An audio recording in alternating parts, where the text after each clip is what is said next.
ओम नमो भगवते वासुदेवाय।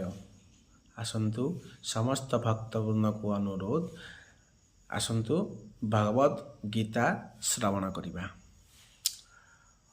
अपर्याप्तं तदस्माकं बलं भीष्माभिरक्षितं पर्याप्तं त्युदमेतासां बलं भीमाभिरक्षितम् अयनेषु च सर्वेषु यथा भागमवस्थिताः भीष्ममेवाभिरक्षन्तु भवन्तः सर्व एव हि।